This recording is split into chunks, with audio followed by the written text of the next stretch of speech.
أن سيدنا وشفيعنا وحبيبنا عبده ورسوله. أما بعد فأعوذ بالله من الشيطان الرجيم. بسم الله الرحمن الرحيم.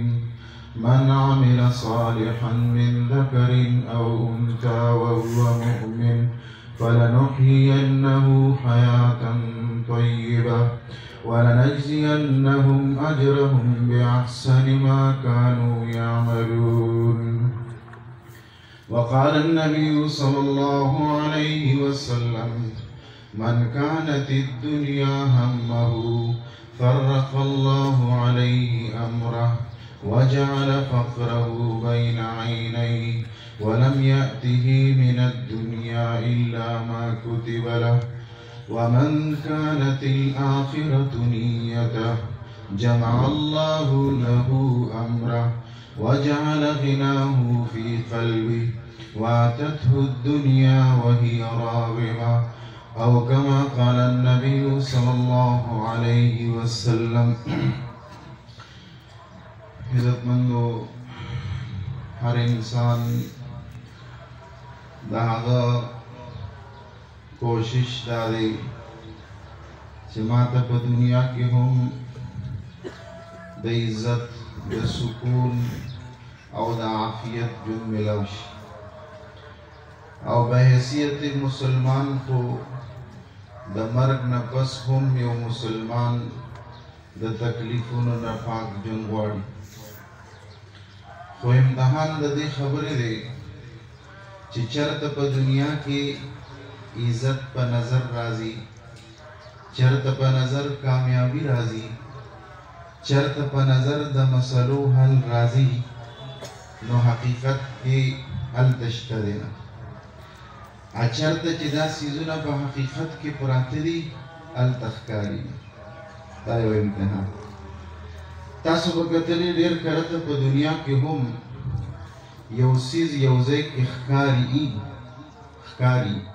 ख्वाल तगीना कला कला स्पोग में पढ़ंड और तालाब इख्कारी खुई ख्वाल तना ये खुबर आसमान या पद उड़ी के तासु पर सड़क बाने मजल गए नो तासु कतली दौनो पदे पाणों की दनवर शुआगाने राजी अपने सड़क बांधे लगी नो दास इख्कारी जोड़दा उबदी आगा उबनई दा उबोदो कई दक कशान दे दुनिया पर उबदो दुनिया मनसबुनो पमाल और दौलत की इज्जत खकारी पदे के द मसलो हल खकारी और पदे के दलरे ना राहत और सुकून मखकारी को पा हकीकत के बकिश्ती ना पा हकीकत की चरत दी पा हकीकत की पा अमल की दी दा अल्लाह सर पर ताल्लुक की दी दा अल्लाह पर कुर्ब की दी देव जना यो सहाबी द नबी अलैहिस्सलातु वस्सलाम न पिंजिश त पूसुन दासी कड़ी दी कंजुल उम्माल द हदीस यो लोए किताब दे 50 जरा अहादीस जमा कड़ी दी आगे की यो उगद हदीस से यो सहाबी द अल्लाह द नबी न पिंजिश त पूसुन कड़ी आगा हर तपोस दागी जवाब च नबी अलैहिस्सलाम वर कई नो नबी अलैहिस्सलाम अगर दासी मसले तपोस कड़ी दी चे पहाड़े के डेरे मसले दनन जमाने द हर कस मसला लेकिन नबी अलैहिस्सलाम वर तहल तखील च चरते स्तरगी निशिले दे चरते अकल नशी मालूम मसलन अगर तपोस कई चे या रसूल अल्लाह उहिब्बु अन अकूना अगना अन्नास या रसूल अल्लाह सल्लल्लाहु अलैहि वसल्लम ज़रा वाड़म चे द टोलो खल्को न लोए गनी जोश उस नबी अलैहिस्सलातु वस्सलाम वरता दानवे चे लोए गनी जोड़े दर वाड़े लोए मालदार जोड़े दर वाड़े ज़मका लगला चे ढेर शीनो गनी बशे दुकान यो दे चे दाद वशीनो गनी बशे दलते कुस्तर गिनी दलता को अकल तख्कारी दा अल्लाह नबी वर्त चरत खई दा अल्लाह नबी वर्त पामल के खई चे अल तस्तर गिनी शिले दे अल ते अकल नशी मालूम हो रही सोई वर्ता ورته فرمای کن قانعا تكن اغنى الناس. قناعت اختیار کا د ټولو خلکو نه به لوی غني جوړ شي. قناعت وی په موجود سبب، ځکه یو د زړه غنا ده، یو په ظاهر کې سړي سره د دنیا سامانونه څیزونه ډېر شي، نو هغه د دنیا سامانونه څیزونه چې بهر ډېر شي نو د هغې خدا حالي چې څومره ډېرېږي هغومره دا غریب محتاج کېږي او فقیر کېږي. ځکه چې کومه یوه نوې نقشه ویني نو د هغې د حصول نه بغیر ځان نیمګړی ګڼي. دا خو د جهان فقیر دی، ده سره څه.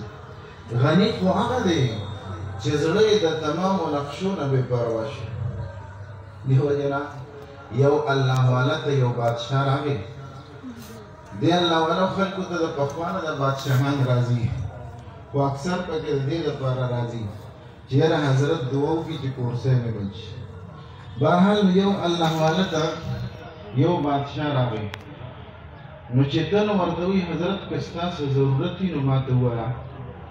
هغه ورته وایي یو ضرورتونه خو مې ډېر دي، خو یو ضرورت مې دا دی چې مخکې مې کوم ژوند تېر شوی دی دا راله واپس راوړه. دا مخکې ژوند راله واپس راوړه. او وایي دا خو زما په وس کې نه ده، نو بل څه وغواړه. هغه ورته وایي ښه ګناهونه رانه شوي دي، نیک نه نیک انسان هم خطا کېږي، ګناهونه رانه شوي، توبه مې کړې ده، پته ولګي چې بس الله رانه راضي دی، الله بخلی دی. هغه وایي دا خو زما په وس کې نه ده، بل څه وغواړه. وایي څه درنه وغواړم؟ وایي د دنیا باره کې رانه څه وغواړه، دنیا باره کې رانه څه وغواړه. هغه ورته وایي دنیا چې د چا ده، دنیا چې د چا ده ما د هغه نه نه ده غوښتې نو تا نه به څه وغواړم. دې ته وایي د زړه غنا. نو د الله نبي فرمایي کن قانعا تکن اغنى الناس. دغه شانتې یو الله والا ته یو بادشاه راغی، همداسې یو واقعه ده. نو هغه وزیر مخکې راغی، اجازت یې غوښته چې بادشاه سلامت راځي. نو دا الله والا داسې ناست و چې دیوال ته یې ډډه وهلې وه او خپې یې داسې اوږدې کړې وې. بادشاه چې کله راغی نو دی مقه شان ناست دی، د هغه د تعظیم لپاره پانسېد، څه خپل هیئت یې بدل نه کړ. او دا الله والا خلک کله کله داسې کوي د متکبرینو د اصلاح لپاره. د هغوی دی خدای یاد ساتئ، زمونږ غوندې خلکو له جایز نه دي، ځکه چې دا خو هغه سړی کوي چې په خپله خو دننه نه پاک وي. نو بهرحال هغه الله والا داسې ناست و چې دیوال ته یې ډډه والې وه او خپې غځولې. نو دا وزیران خو اصل په شامل دی، نو هغه باندې خبره بده ولګېده. نو هغه الله والا ته وایي حضرت آپ کے پیر کب سے لمبے ہو گئے، حضرت آپ کے پیر کب سے لمبے ہو گئے. مطلب دا ہو چې تا ورته څه تعظیم ونه کړ. هغه ورته وایي جب سے آپ لوگوں سے ہاتھ کھینچ لیے ہیں، جب سے آپ لوگوں سے ہاتھ کھینچ لیے ہیں، د کله نه چې تاسو نه لاسونه راغونډ کړي دي نو د هغه وخت نه خپې اوږدې شوي. بهرحال د خبرې مقصد مې دا دی، صحابي تپوس کوي یا رسول الله زه لوی غني جوړېدل غواړم. د الله نبي ورته هلته ښیي چې چېرته یې سترګې نشي لیدی، ورته فرمایي کن قانعا تکن اغنى الناس. مسلې ته ډېرې تپوسلې دي، یو پکې دا مثلا ده چې هغه نن د تمامې دنیا د انسانانو مسله ده. هغه وایي یا رسول الله احب ان یوسع علی فی الرزق، یا رسول الله زه دا غواړم چې زما په رزق کې د فراخي راشي، زما په رزق کې فراخي راشي. اوس دا مسله داسې ده چې د یو عام انسان نه تپوس وکړې هغه خامخا وایي چې فراخ رزق غواړې، د رزق د ګټلو نقشه لوی کا، ملازمت لوی وړوکی دی نو چې لوی شي، ځمکه لږه ده نو چې ډېره شي، دوکان یو دی نو چې دوه شي، سترګې ښودل ته یې عقل یې ښودل ته معلوموي. لیکن د الله نبي ورته چېرته ښیي، هغه وایي احب ان یوسع علی فی الرزق، یا رسول الله زه دا غواړم چې زما په رزق کې د فراخي راشي. نبی علیه السلام ورته په عمل کې ښیي، څه وایي ورته دم علی الطهاره یوسع علیک فی الرزق، همیشه په اودس کې اوسېږه ستا په رزق کې فراخي راشي. اودس ماته بیا اودس کوه. اوس تاسو سوچ وکړئ چې د رزق د فراخۍ اوس عقل دا وایي چې د اودس سره څه تعلق دی، ځکه اودس خو د درې اندامونو وینځل څه ته چې موږ چار اندام وایي او د یو اندام مسا. عقل وایي د رزق د فراخۍ د دې سره څه تعلق دی، لیکن تعلق شته، ځکه دا زما خبره نه ده، دا د یو فلسفر خبره نه ده، دا د هغه چا خبره ده چې د الله د هغه باره کې فرمایي وما ينطق عن الهوى ان هو الا وحي يوحى. دا نبی صلی الله علیه وسلم د ځان نه خبرې نه کوي، دی چې څه وایي زموږ د طرفه وایي. نو د الله نبی وایي همیشه په اودس کې اوسېږه، په رزق کې به دې فراخي راشي. نو عقل یې لیدی شي او که نه شي لیدی، ځکه یو مسلمان خو د هغه ایمان خو تقاضا دا کوي چې د هغه د الله د نبی په خبره د خپلې مشاهدې او د تجربې نه زیات یقین وي. د الله نبی صلی الله علیه وسلم چې څه ویلي دي دا حق او سچ دي. نبی علیه السلام یو صحابي به د نبی علیه السلام خبرې لیکلې. بعض منافقین ورته وایي چې د الله نبی انسان دی، کله به غوسه یي او کله به مزاح کوي، نو ته هره خبره مه لیکه، رستنو خلکو دپاره به دین جوړ شي. هغه لیکل پرېښودل. نبي علیه السلام چې سروزې وکتل نو هغه لیکل نه کوي. ورته ویې فلانکي ته ولې نه لیکې؟ او یا رسول الله زه بعضو ملګرو منع کړم د الله نبی انسان دی، کله به د غوسې نه خبره کوي، کله به د مزاح نه کوي، نو ته هره خبره مه لیکه.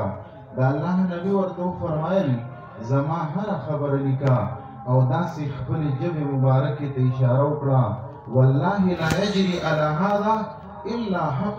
په الله مې د قسم وي په دې ژبه د حق نه بغیر بل څه جاري کیدی نشي. که زه غوسه یم حق او سچ به ویم، او که زه مزاح کوم نو هم به حق او سچ ویم. د محدثینو د الله قبرونه د نور نه ډک دي. د نبی علیه السلام ټول ژوند یې موږ دپاره محفوظ کړی دی. دا هم شته دی د حدیث په کتابونو کې باب مزاح النبي صلی الله علیه وسلم. نبی علیه السلام څنګه مزاح کړی؟ نبی علیه السلام مزاح کړی، خو په مزاح کې هم چېرته خلاف واقعه نه دي ویلي. زمونږ مزاح صحیح، مونږ خو اکثر بل پسې ټوغې کوو، هغه استهزا ده، حرام ده. یا زمونږ مزاح صحیح لطیفې وایو، هغه اکثر دروغ وي. د الله نبی مزاح کړې ده، لیکن په مزاح کې هم چېرته خلاف واقعه نه ده ویلي. حدیث کې واقعات شته. یو صحابي راغی او نبی علیه السلام ته وی یا رسول الله زما اوښ پکار دی. نبی علیه السلام ورته وفرمایل د اوښ بچی بوځه. هغه وی یا رسول الله د اوښ بچی کو زما کار نشي کولی، غټ مضبوط اوښ پکار دی. نبی علیه السلام ورته بیا وفرمایل د اوښ بچی بوځه. بیا وی یا رسول الله زما خو غټ مضبوط اوښ پکار دی. نبی علیه السلام ورته وفرمایي وایي ښه دا چې غټ مضبوط اوښي نو دا د خپل پلار بچی نه وي، دا به د خپل جوار بچی کوي. دا ورسره مزاح وکړه، لیکن خلاف واقع ده نه، حق او سچ وي.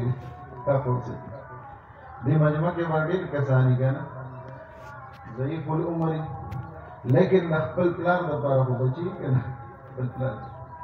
یو بوډۍ راغله وی یا رسول الله دعا کې چې خدای مې جنت ته بوځي. نبی علیه السلام وی بوډایګانې به جنت ته نه ځي، بوډایګانې جنت ته نه ځي. په ژړا شوه. نبی علیه السلام ورته وفرمایل هلته خو به هر یو کس ځوان وي، هلته خو به بوډا او ځوان نه. یو زنانه ته یې فرمایلي وایي ستا د خاوند په سترګو کې سپین دي، ستا د خاوند په سترګو کې سپین دي.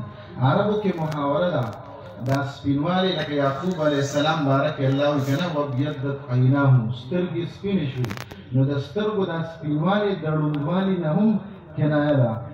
نو هغه چې کور ته راغله نو خاوند ته داسې بار بار ګوري دې سترګو ته بار بار ګوري نو هغه ورته وایي څه چل دی وی رسول الله مبارک راته فرمایلي چې ستا د خاوند په سترګو کې سپین دي نو هغه ورته وایي چې د الله بندي ولې د هر چا په سترګو کې سپین نه وي څه سپین یې ورسره ګوري بهرحال د خبرې مقصد مې دا دی عزتمندو ما وی دا د الله نبی ویلي دي چې دم علی الطهاره یوسع علیک فی الرزق بهرحال د خبرې مقصد مې دا دی کوم څیزونه چې انسان په دې دنیا کې هم غواړي اچرته چې ښکاري نو هلته شته نه دي هلته چېرته چې الله ښودلي دي چېرته چې د الله نبي ښودلي دي دې وجې نه د الله نبي فرمایي من كانت الدنيا همه فرق الله عليه امره چا چې دنیا خپل مقصود جوړ کړ الله به کارونه روان ویجاړ کړي یو کار به سموي بل به تروانېږي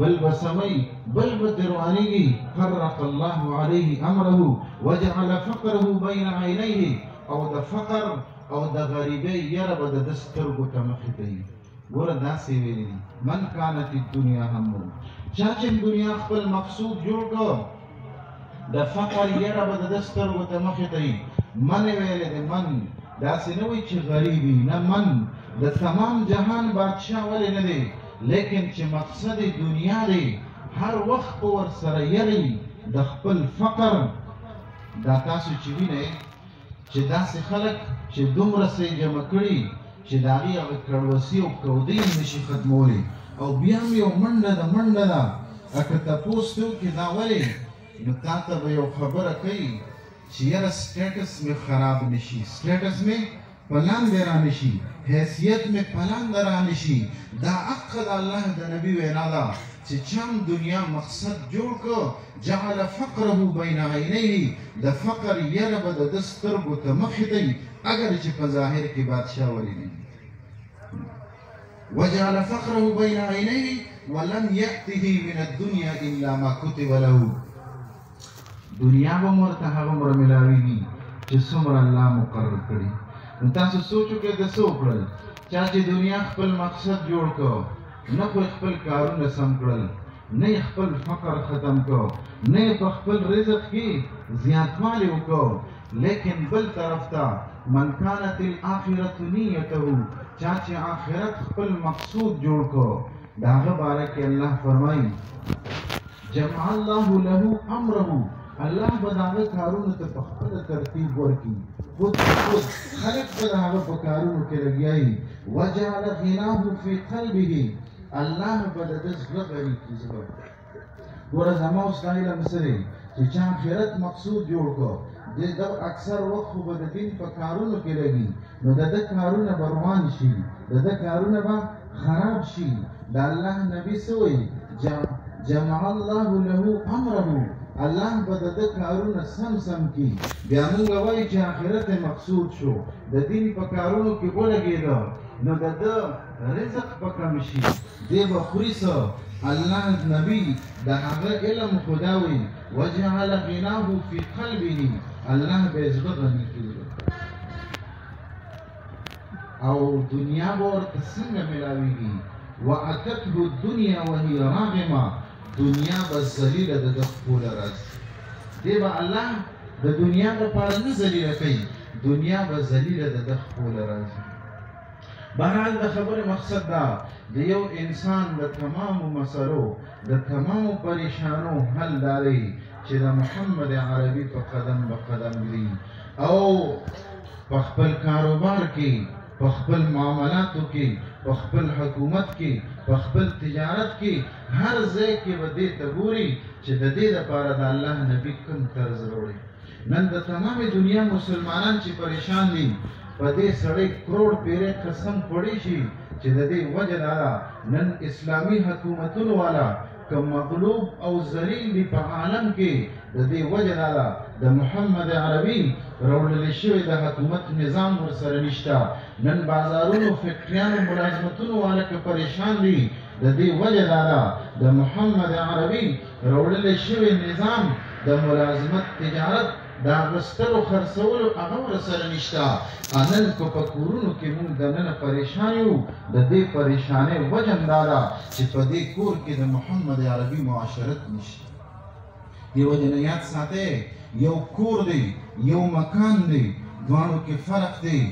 کور د یو جون نوم دی، کور د پلار او د بچو، کور د مور او د بچو، کور د بیبي او د خاوند جون ته کور وایي، کور مکان ته نه وایي. او کم کور چې د جون نوم دی، د الله په ذات مې د قسمي په پیسو نه جوړېږي، په ډیګرو نه جوړېږي، په کالو نه جوړېږي، د محمد عربي په معاشرت جوړېږي. کور مکان ته نه وایي. تاسو به کتلي یو بیبي چې د هغې خاوند وفات شي نو په ژړا کې وایي کور مې روان شو. داسې وایي که نه وایي؟ کور مې روان شو. که څوک ورته وایي چې دیوالونه ولاړ دي، لنډر ولاړ دی، ته وایې چې کور مې روان شو، به وایي چې دا نه یادوم. داسې ده که نه ده؟ به وایي دا نه یادوم. یا به مو دا کتلي یو مکان یې څوک پکې اوسېږي نه، خو چې کله وله څوک کډه راوړي بیا یې پې بهر لیکلي یہ گر ہے. چېرته مو لیدلي یہ گر ہے؟ چې څوک په مخکیني خیال رانه شي، مخکې دا مکان اوس کور یې ورته نه وایي، اوس ورته ولې کور وایي؟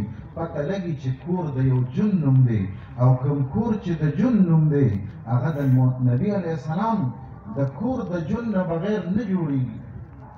خفه نه شئ، مونږ نارینه په کور کې هغه جون نشته چې کوم نبي علیه السلام د خپلو بیبیانو سره تېر کړو.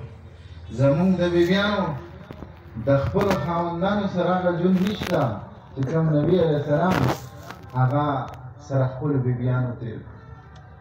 امام بخاری باب تړلی دی، کیف یکون الرجل فی اهله. یو سړی به په خپل کور کې ژوند څنګه تېروي، یو نارینه. د دې د لاندې چې کوم احادیث راوړي دي نو په هغې کې دا احادیث هم دي. مور بیبي فرمایي چې نبي علیه السلام به موږ سره د کور په کار کې لګي. الله امام ولم خپل پیزار به په خپله سمو. نن یو پښتون خاوند ده خو د خپل مردانګۍ خلاف ښکاري چې په کور کې ځان له اوبه هم په خپله نه د نبي علیه السلام جون نشته. یو پیره نبي علیه السلام د خپلې بیبي مور بیبي عایشه رضا په کور کې تشریف فرماو. د چا چې ګڼې بیبیانې نو په هغه واجب دي چې هرې بیبي ته به یو شان وخت ورکړي. نبي علیه السلام باندې واجب نه وه، خو د دې به پوره خیال کوو. بیا چې د کومې بیبي به نمبر و نو د هغې به ډېر کوشش ده او نن زما نمبر دی چې زه ډېر خدمت وکړم. فطرت دی د انسان. نو د مور بیبي عایشه رضا هم سوچ دا و چې نن زما نمبر دی، زه به خدمت کوم. په دې کې د بلې بیبي د کور نه په پلیټ کې سالن کې ترکاري راغله. نو مور بیبي عایشه رضا دومره غوسه شوه، نبي علیه السلام ناست دی تشریف فرما دی، د هغې په مخ کې مور بیبي عایشه رضا دومره غوسه شوه چې د هغه خادمې نه پلیټ په لاس باندې داسې و مات شو، ترکاري پرې شوه. دا د نبي علیه السلام په مخ کې شوي دي. نبي علیه السلام هیڅ د غم و غصې اظهار نه دی کړی. په خپله پاڅېد، بل پلیټ یې راواغوست، سالن یې پکې واچو، خادم یې ته یې ورکړ، دا ستاسو د پلیټ بدله. او ویې فرمایي خیر دی، خیر دی، ستاسو مور ته په دې غیرت راغی. رښتیا ووایه څومره ښکلې دی. زمونږ په کورونو کې د دې نه په وړه وړه خبره مونږ جګړې کوو که نه کوو. او ستاسو څه خیال دی که د یو پښتون خاوند مخ کې بیبي داسې چل وکړي چې پلیټ مات شو او هغه ناست دی، نو چې پلیټ مات شو نو ستاسو څه خیال دی د هغې سر به روغ وي، لاس پرې به روغ وي. هسې ما وایي نن چې کورونو کې کم پریشانۍ دي د الله د نبي ژوند نشته. بیبي ته هم پته نشته چې خاوند څه ته وایي، خاوند ته پته نشته چې بیبي څه ته وایي. دی د زړه خوشحالولو یو آله ګڼي، خپله خدمتګار او وینځه ګڼي، هغه د پیسو یو مشین ګڼي چې دا به زما سیالۍ پوره کړي. او د الله نبي چې ورته څه ویلي دي چې که ستا خاوند د هغه ټول جسم د وینو زو نه ډک شي او ته په جبو سټې حق نشي ادا کولی. که چاته د سجدې حق وي نو خاوند ته به حکم چې سجده ورته کړې شوې. بهرحال د خبرې مقصد دا دی الله دې موږ او تاسو ته توفیق راکړي. د الله ته د رسېدو د قرب او د تعلق لاره دا ده چې خپل ژوند هغه د هغې هر قدم هغه به د الله د نبي صلی الله علیه وسلم په قدم باندې قل ان کنتم تحبون الله فاتبعون. دې خلکو ته ووایه که تاسو الله سره محبت کول غواړئ نو تاسو به زما تابعداري. دا مجلس دا حضرات د دې راغونډې د دې مقصد هم دی د دې تصوف د دې سلسلې چې هر امتي د نبي علیه السلام پوره ژوند خپل کړي ځکه دا د الله د رسېدو د قرب او د تعلق لاره ده. د محمد عربي د لمن نیولو نه بغیر څوک الله ته نشي رسېدلی او د هغه مثال په شان د سترګو والو او تمام انسانان د هغه په مقابله کې ړانده دي. ړانده ړوند په خپله مرضی تلل نه کوي، ړوند د سترګو واله په اشاره باندې ځي. نن تمام انسانیت ړوندو او په خپله مرضی تلل شروع کړل. نو لکه څنګه چې ړوند په خپله مرضی ځي د هغه انجام چرته کنده کې پروتي، چرته ناله کې پروتي. نن مونږ وړاندې دغه سترګو واله لمن هم پرېښوده.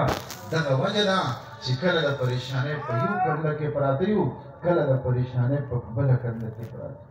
الله دې موږ تاسو ټولو ته توفیق راکړي د خپل حبیب صلی الله علیه وسلم د مکمل اتباع. واخر دعوانا الحمد لله.